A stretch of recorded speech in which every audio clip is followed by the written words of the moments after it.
चौबे जी ने पूरी रात नाव चलाया, चलाते चलाते चलाते चलाते चलाते भांग के नशे में कुछ पता ही नहीं चल रहा। जब थोड़ी सुबह हुई, उनका नशा थोड़ा कम हुआ और उन्होंने ध्यान से देखा तो कहा, अरे मैंने नाव तो पूरी रात चलाई, लेकिन लगता है अभी मैं मथुरा के ही घाट पर हूं। थोड़ा और नशा उतरा, जब उन्होंने ध्यान से देखा तो कहा, अरे मैं तो अभी मथुरा के घाट पर हूं। चौबे जी ने जब ध्यान से देखा तो उन्होंने नाव तो पूरी रात चलाई, लेकिन नाव की जो रस्सी थी उसे खोटे से खोलना ही भूल गए।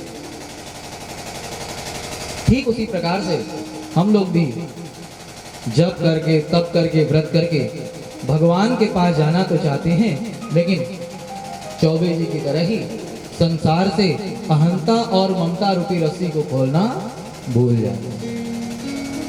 चाहे हम जितना भी जप कर लें, तप करके व्रत कर लें, जब तक हम अहंता और ममता रूपी दो उंगली की दूरी का त्याग नहीं करेंगे, तब तक भगवान हमारी पकड़ में नहीं आएंगे। कन्हैया बंधे हैं। भगवान शिवदेव राजा परीक्षित से कहते हैं, राजन, भगवान के उदर पर रस्सी बंधी हुई है, इसलिए आज भगवान का एक नया नाम पड़ गया है, दामोदर। बोलो दामोदर भगवान की जय। अब भगवान घुटनों के बल बैलगाड़ी की तरह उस उखल को खींचने लगे। बैलगाड़ी की तरह उखल को खींच रहे हैं। मां यशोदा के घर के आंगन में दो यमलार्जुन के वृक्ष हैं, जिसे नारद जी के साथ के कारण ही वृक्ष योनि की प्राप्ति हुई थी।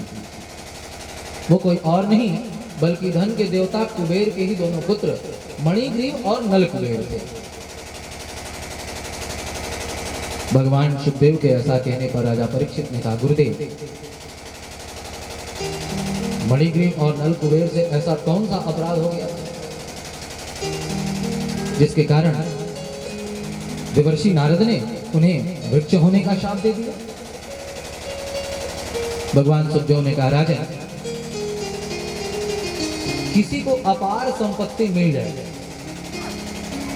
और वो उस संपत्ति का अनियंत्रित भोग भोगने लगे तो उसकी बुद्धि बिगड़ जाती है। धन के देवता कुबेर के पुत्रों के साथ यही हुआ। पिता की अपार संपत्ति तो उन्हें मिली थी और कोई रोकने टोकने वाला भी नहीं, इसलिए उनके मन में जो आता वही करते।